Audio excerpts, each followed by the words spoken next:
what a wonderful world.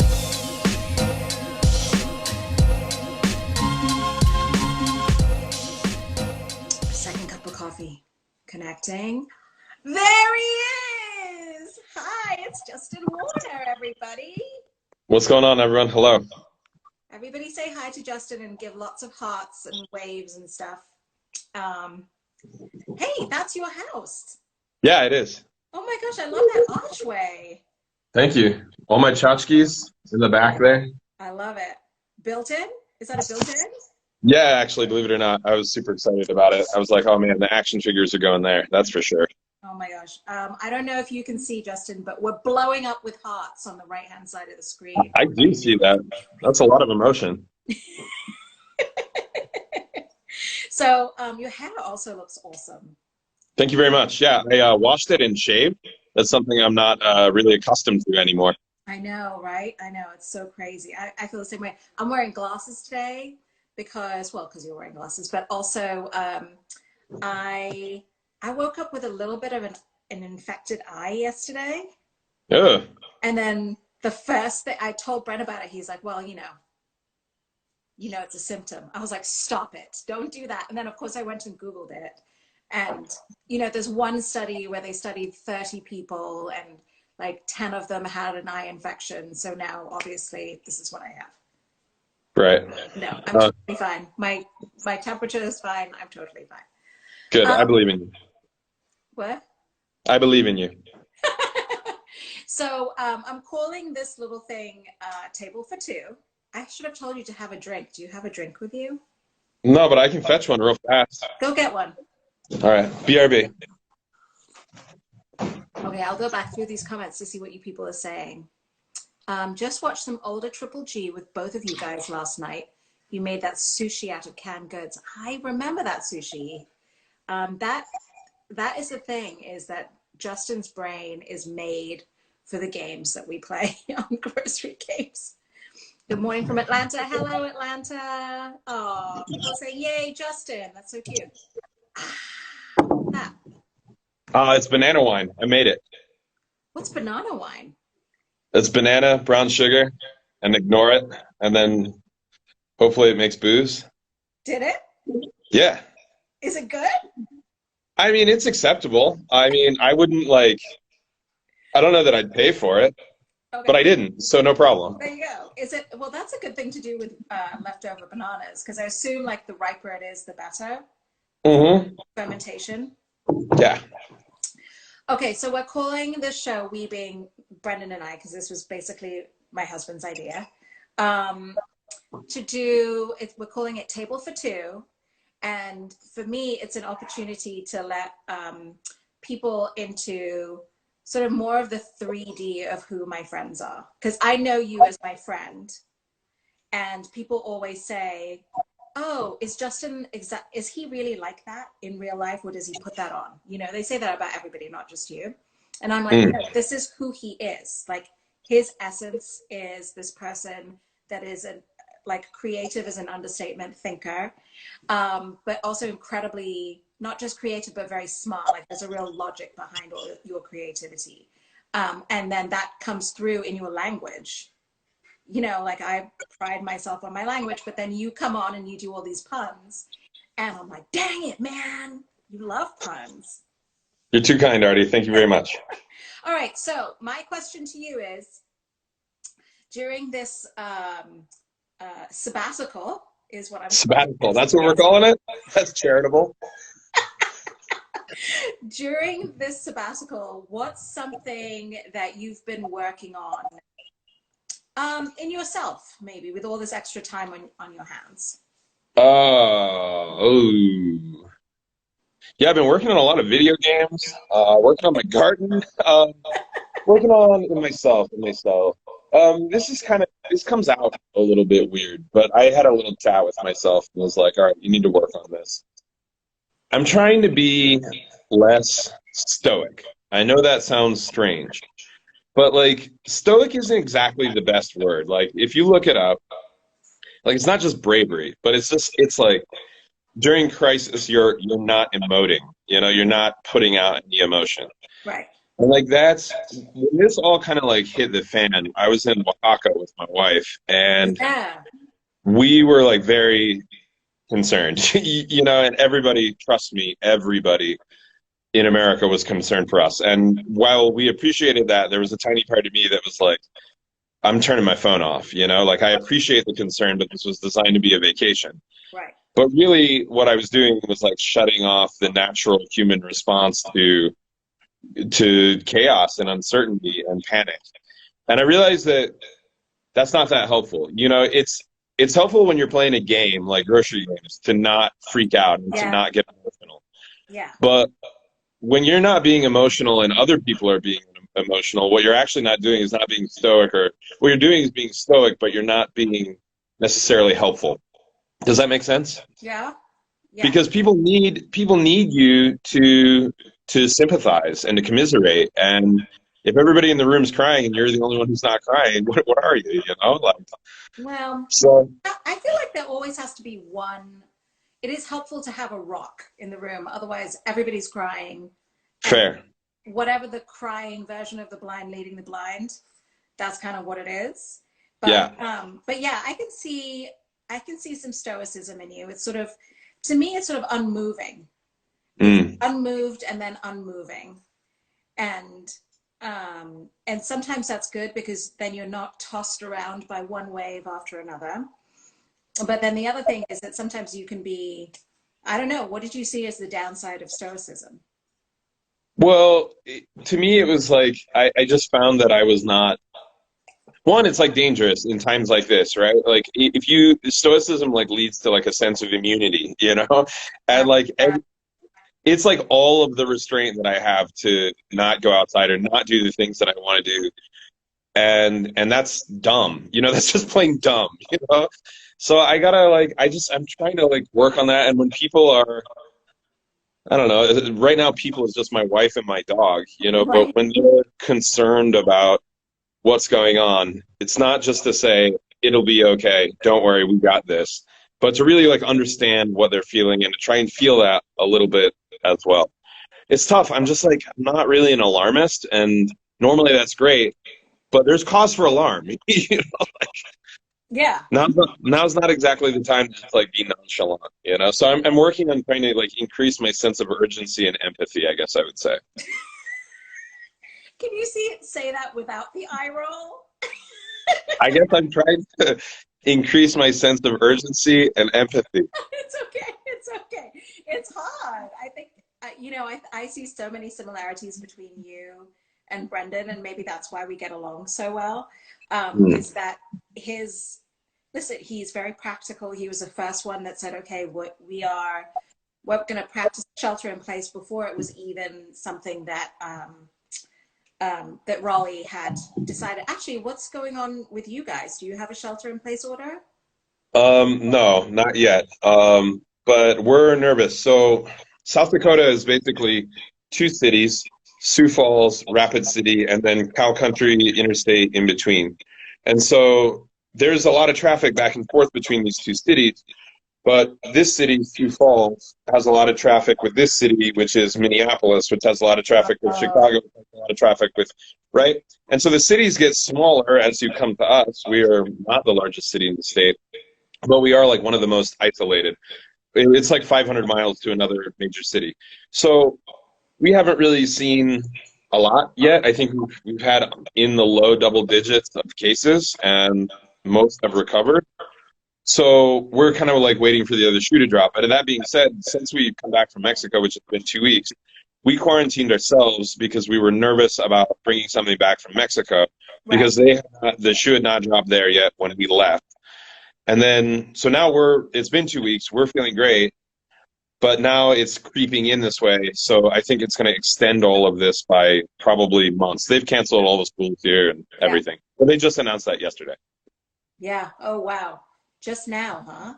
Yeah. Yeah. Wow. Yeah. That's my thing is that because, you know, because I just moved here from LA, I'm still tracking what's going on in LA. And they got their shelter in place order like a week ago, 2 weeks ago, and then we got ours maybe a week ago or so. I don't even know. Like I don't even, the only reason that I know what day it is because my girls have day of the week knickers and they make sure they're wearing the right ones. Nice. I know. I kind of want grown-up versions of those. Right? I mean, they may be handy for times like this where you're like, it's Monday to Friday. I don't even know what day it is, you know? Yeah. Yeah, so because we're having a delayed reaction, I think it means that our quarantine is going to last longer too. So Yeah. anyway, so talk to me. I want to talk more about the Stoicism thing. So how are you working on changing that? Like, how are you working on being less stoic? It's just talking to myself and saying like, all right, today you're not going to be that as much. and like just kind of saying to myself, look, like there is real fear and there are lots of real emotions out here and a lot of them actually are warranted and we should stay in place because my in-laws and my grandparents on my in-law side, what do you call it, grandparents-in-law? I've never encountered that relationship out loud in my life. But my grandparents-in-law are like, 80 plus. So, we're two handshakes away, from potential disaster. And so to me, it's just like I need to be sensitive to those things and I need to be sensitive to the emotion that surrounds those things.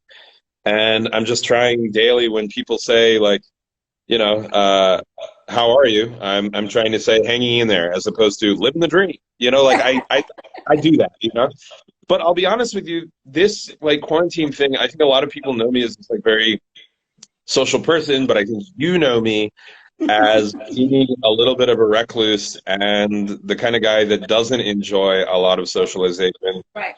So to me, hanging out, playing video games, working in the garden occasionally, like that's enough sunlight for me. Like, yeah, I'm fine. And like, and how's your wife? How does Brooke deal with it?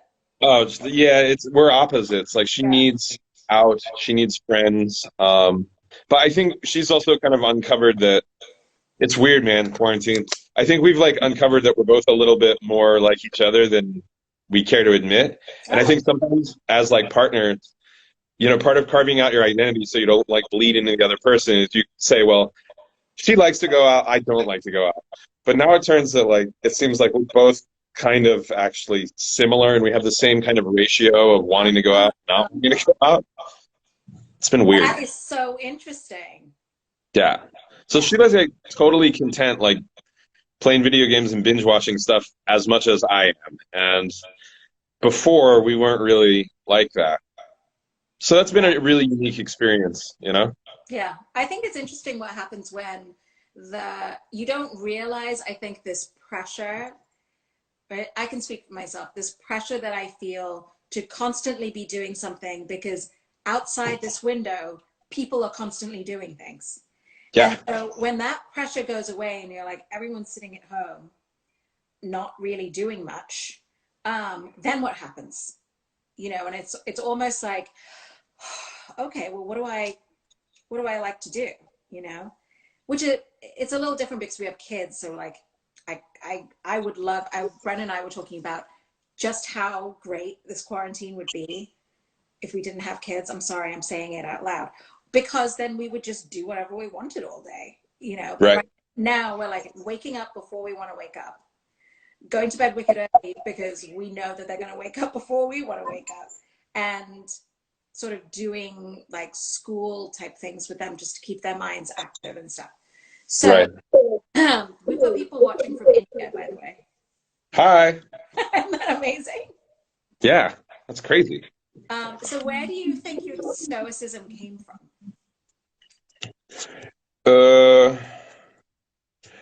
I'll be honest, like, so before TV, I was a waiter. And when you're a waiter, and I was working in some pretty high-end restaurants, one Michelin star in New York. But, we had to wear like 3-piece suit. We had silver-plated crummers, one of which I stole. All of this crazy stuff, white tablecloth, 30 different cheeses on the cheese cart. When you're like at that high level of service, and you've got Kofi Annan at table one and Anna Wintour at table two, you really have to have this sense of non-panic, of prioritization, of letting this sort of trusting in whatever system, of trusting how well you know the system yourself, and not panicking and being like, well, I've seen it all, there's nothing that can shock me, and even when it does shock me, it's not that shocking. And that's how you get like really good at waiting tables, where you don't get flustered. And when Anna Wintour says, I'll have the fish and potatoes, and there's no fish or potatoes on the menu, you're just like, right away, ma'am. And then you like plead to the chef, Chef, I need you to do the worst job you've ever done. Please, chef. Phone it in. Phone it in. Like that sort of thing, once you get rewarded for that, which you did in the form of tips or in the form of promotion, it gets addictive, right? And then you start pressing the stoicism lever like a little like rodent, and then it translates. It translates because when we're on grocery games, or like when we did Food Network Star, you know how that was, man. We didn't. You're from the old guard, right? We didn't have laptops, we didn't have computers, we didn't have TV. Nothing. You were stuck. Yeah. And I think that the vast majority of the reason that I made it as far as I did was just simply that I didn't crack. There was no moment of breakdown. It was like monastic, Yeah. And so stoicism, once again, huge reward, right? And then now look where we are. A lot of people wouldn't want to get on camera every day, and or face whatever odds or deal with the challenges that we deal with in our careers. And yet here we are, getting rewarded for being brave, Yeah, I think it's interesting that you put stoicism and bravery together, that it's the same. Yeah, but they're not. They're not. Yeah, but I think it's interpreted that way, that I think when people watch you on camera and you are nonplussed when they say, make sushi out of canned ingredients, they're like, that guy is brave. And it's like, well, I mean, I think you are, but I also think that it's how do you react to stress? And I remember, and people have told me that I'm a very emotional person, so that's fine. Um, but and I always grew up with this thing. My mom was like, if she could have like a Tupac belly tattoo above her belly button, it would say, "Be strong." I see. Strong life. Having met your mom, I can see that. Yeah, that's her big. Be strong, be strong, be strong. And her mother passed away when she was quite young, and ended up having to look after her brothers and sisters as sort of the maternal figure. And so I think that was even more deeply entrenched in her, was this sense of like, it doesn't matter what's going on, you just put a brave face on and you go in, and you do it. And but that doesn't necessarily mean, I think it's just how you react to stress. Yeah, and so like to kind of echo that, sure, the camera's on, we've got 30 minutes to make canned sushi, and then great, we pass, we win, and then you'll catch me at the bar like 5 deep, absolutely like red-faced, slurring, can't get back to my room, on Malarkey's shoulder. How does one deal with stress? Yeah. Oh, I know, that is true. I remember being on Food Network Star, and they would put us in the stew room, right? Like they give us the challenge, and then we do it, and then we'd sit in the stew room, or they'd have us sit in the stew room before we knew what we needed to do, but they weren't ready for us yet. So then they put us in this room to just sit and sweat. And there were a couple of people who are very high intensity people who would be pacing back and forth, who would be doing push-ups on the ground, who would be, running through things and talking things over, and can I borrow your stopwatch, and this kind of thing. And I was like, I feel like when the stress comes, I go shoom, like real low, and I wish I could hear my heartbeat or measure my heartbeat to see if I actually technically, I don't shut down, but I get real slow. Right. And that's how I deal with things. And I think sometimes that, I remember Bobby Flay was like, you're just procrastinating. And I'm like, I'm not procrastinating. I'm taking a minute to think about things. And it looks like I'm procrastinating because he's a very instinctive person, you know, and he just like goes. But I need a minute to think things through. And so maybe that's interpreted as like, well, I don't know. I don't know if anyone's ever thought of me as stoic, but I can see that for you for sure. No, I can see that in you. Because, and just given that I've seen us in stressful situations, you know, you never bat an eye. You never do. When you got to cook, you cook. None of us as judges, I mean, I don't think I'm speaking for everyone, but none of us particularly love days where we have to compete. Like, it is a little bit annoying. Sure, it's fun, Yeah. but no one loves it, right? Yeah. But you still do it. You still do it every time, and you still make great TV, and you're not a wreck, you know? And like, I don't know, we've both been eliminated, and we've both won our fair share. And either way, I don't see a whole lot of like, I'm not like, oh, wow, she really took that personally, you know? No. Hey, Damaris is here. She says, no one loves it. It's true. Hi, Damaris. What's up, Dee? Yeah, no one loves it. It's really not fun. Well, I can't wait to see. I actually want to ask Brooke how you've been doing about it, but maybe that's a separate conversation. Yeah, maybe. You can FaceTime her. I'll FaceTime her and ask her. Well, I think that was a very interesting little window into your soul, Justin Warner. Well, thank you very much. Thanks for opening the window. It was getting Yeah. stuffy in here. Does anybody have any questions for Justin before we wrap this up? I'm trying to keep these very short because sometimes I watch these and people are on for an hour and it just gets kind of boring, honestly. I think you and I can talk for an hour and we'll find it fascinating. Oh, totally. Absolutely. I think so. Oh my gosh, Mom's here. My mom is on. Oh, wow. Oh, hi, Rose. Hi. Amazing. That's so funny. Lauren711 says, Justin, can you please do a cookbook? Justin, would you let her know about your cookbooks? Yeah, well, so I have 3 as of July. So in July, we'll have the Marvel cookbook debuting. Most recently, we had the Ninja Foodie cookbook. So if you have a Ninja Foodie, you got to cop that. It's an essential companion. And then before that, kind of like my biography cookbook is called The Laws of Cooking and How to Break Them. So thank you very much. 3 cookbooks will be out in July. Can I tell you about all my cookbooks? Yeah, please tell us about our cookbook. Just one cookbook, Justin. I know, but it's got chapters, right? It's true. It's true. I do want to write another one, but I don't know if I want to do 100 recipes again. I understand. So much. Yeah, it's a lot. I don't know. I feel like one thing I think Brooke and I are going to work on this summer is just documenting everything that we do in terms of culinary stuff. And just call it a recipe. You know, like the bottom line is when I realize this now after 3 cookbooks, is like what people actually want and what I want to make are 2 very different things. Like when I want to make a cookbook, I want to make like the finesse. But people really just want like great chicken breast recipes. Like if I did a book called Chicken Breast, yeah, you know, you could sell so many. Yeah, right? Be a bestseller. They're like Justin Warner deal with chicken breast. I find that fascinating. I think one of the fascinating things about watching everybody cooking from like David Chang to Scott Conant, you know, is watching how these guys cook with very boring ingredients, like a chicken breast. You know? I watched Scott made chicken al limone with frozen chicken breast that he cut into scallopini, and then he made this lovely lemon sauce using, you know, lemons off his tree.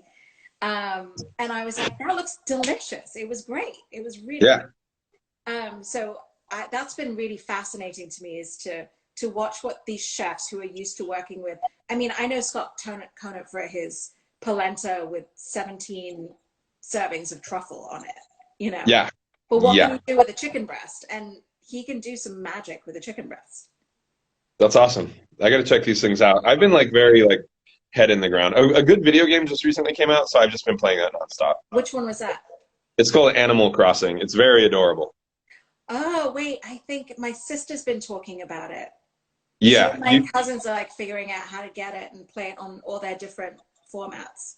yeah, it's like a do nothing machine. Like ultimately, like you're just doing a bunch of trivial little tasks all day, like digging holes, watering flowers, catching bugs, Oh, catching really? fish. Yeah, and then you convert them into money that you can then use to upgrade your house, which you never spend any time in it anyway. You just show it off to your friends. I Hmm. don't know. You know what I mean? It's just a great Yeah. way to pass time. Yeah, I like it though. I like it. Yeah. So your Marvel cookbook, I knew you had a cookbook coming out, but I didn't know what it was about. So Mm. this is like this has to be a dream come true for you because you're a huge graphic novel comic book fan. Yeah. Yeah. It's weird to have my name associated with Marvel Comics. Like literally when I was a kid, I wrote to Spider-Man to make real life web shooters. And this was back in the day, they typed it out and then they signed it Spidey, and I'll never forget the Y turned into like a little spider web. Love it. Yeah, and they were like, "Yeah, I can't release this tech into the wild. You know, you never know who could get their hands on it. You know." So anyway, I'm that big of a fan, and now, yeah, like this book will come out, and my name will be on it, and it'll be official. And I've got some other tricks up my sleeve, which is pretty exciting when it comes to this Marvel stuff. So That's stay awesome. tuned. Assuming that we'll be able to leave our houses in July. Yeah, I think we will. I think we Yeah. will. So are all the recipes sort of Marvel themed, superhero themed? Yeah, yeah. So the process is basically Marvel and I chat about who we want to talk about in terms of a superhero or even supervillain, and then we'll make something inspired by them. So, Tony Stark, he's Iron Man. He's rich. He's got a red suit. What are we going to make for a rich armored person in red? We're going to make lobster, right? Lobster's rich. Lobster's a suit of armor. Lobster's Yeah, red. I love it. Great, done. It's simple stuff. But also, it's just like a lot of fun. And I think that the funnest thing of the cookbook is that if you make the recipes, you're spending a lot of time thinking about this character because you're doing all of this because you're being inspired by the book, which Yeah. was inspired by the character. And so you can kind of see like another side of this character. It's weird. Yeah. I don't know, but it works. People love it. Yeah, that's so cool. So is Spider-Man still your favorite character? I changed over time. As a kid, it was definitely Spider-Man. I would say in my 20s, it was Incredible Hulk. And then now, as I get older, I find that I'm more of a Captain America, which is very strange. What? Yeah. Well, talk about stoic. Yeah. Well, that's the thing. Captain America would be like, emotions are real. In Avengers Endgame, he leads that support group. Oh yeah, Do you that's recall right. that? Yeah, Yeah. that's right. I forgot But you about that. wouldn't exactly catch me leading a support group, right? Stranger things can happen, buddy. I know. I need to be more like Captain America. Anyway, my point is that if somebody ran down the street, like waving American flags and decked out in Americana, red, white, and blue, you would probably assume that that person was associated with one party versus the other, Right. and that's not what patriotism is about. Like that's not what being proud of your country is, or the American way, or American values. Oh yeah. And I think that Captain America is a unique study in what nonpartisan patriotism looks like. I love that. It's very hard because yeah, that word is it's not without strings. You know, Yeah. that's not it's a word that definitely is co-opted by one party or the other. I love that. So, okay, it's funny because Brendan and I were talking about this last night because he was like, if they come up with a vaccine, will you get it? And I was like, I don't really want it, but if it becomes you got to do this vaccine and that means or you can't travel or things like Yeah. that, then I guess I would have to do it. He's like, no, what we do is uprising, and I looked at him and I was like, that is such an American thing to say. You know what I mean? Right. That's what I thought when you said that. Like, to me, the thing about Captain America is like you stand up and you fight for your country in the sense of like, this is not what we do. This is not what we're built on. Right. So I like that. So Captain America. And then Yeah. I'm trying to think about Spider-Man because there's aspects of the way that you quip that remind Mm. me of Spider-Man. You're very Huh. quippy. Thanks. Yeah. Shucks, I guess. Yeah. Yeah. I don't know. I liked his attitude growing up, and I liked that he was a nerd. And I like that he I don't know, it was just an easy origin story to somehow identify with as a kid. And then the powers were great, like who wouldn't love that? Yeah. So who's your favorite Spider-Man so far? Oh, yeah, I'm gonna annoy a lot of people, I think. I mean, to me, in my head, if I close my eyes, it's Tom Holland. Yeah, And I agree. it just there's something about his like he really has the struggle. Like he has this it's almost like physical when you see him not in the costume. You see this sort of anxiety Yeah. that this young Spider-Man was going through, and so much pressure and so much responsibility. And I just love it. I love it. There's a certain like meekness to him that I think is essential in playing Peter Parker. Yeah, I agree with you. Yeah, and also, but still a strength in there. You know what I mean? Yeah. That when he starts to not be freaked out by his powers, Yeah. that there's this strength that comes through. I mean, maybe this is reading too much into it, but I see so much of you in Spider-Man. Uh-huh. You know what I Well, mean? Like you have your superpowers, and yes, you're stoic, but you also think about things very deeply. mm, Um, but I'm trying to think about what, like, I'm if you trying to had, think about who you are. oh, gee, I don't know. Hmm, I have to think about this. I don't know. I wasn't as much into that stuff when I was little. I mean, I love all the movies now. Right. I Hmm. have to think about this. I have to think about this. Well, when Not it's, there aren't go ahead. there aren't a lot of kind. I don't know. There aren't a lot of like super kind. You're just so kind and gentle with Oh, people. And I'm trying to think maybe who I'm Ant-Man. Ant-Man. I like it. But I can also see, Ant-Man when he gets giant too. Like you have these moments where you'll just come through and punch a giant monster in the face. Yeah, I know. I wish I could harness that superpower and Mm, then like unleash it when I need it. You know what I mean? I think that would be, I mean, that's what we all want, right? right. That's the superhero struggle. It's tough. All right, buddy. I love you so much. Thank you for doing this with me and being the debut guest on Table Thank for you so Two. much for having me. I'm so Yeah. pleased.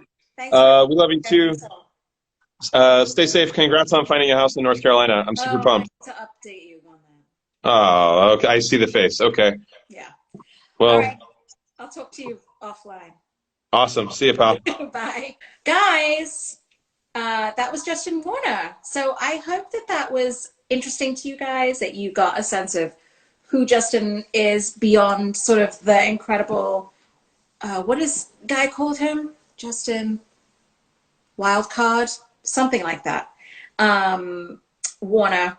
Um, he's a deep river. And so hopefully you got a sense of who he is in real life.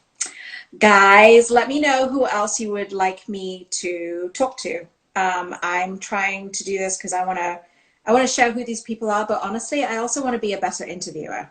And I was a journalist, for so many years, and I'm a little rusty. So, so I'm doing this to practice. So let me know, give me any pointers that you have, if there are any questions that you wish I'd asked him, and let me know what you think of this show. And Greenie, yes, Greenie would be awesome. And who else you would like me to interview. All right, love you guys. Bye.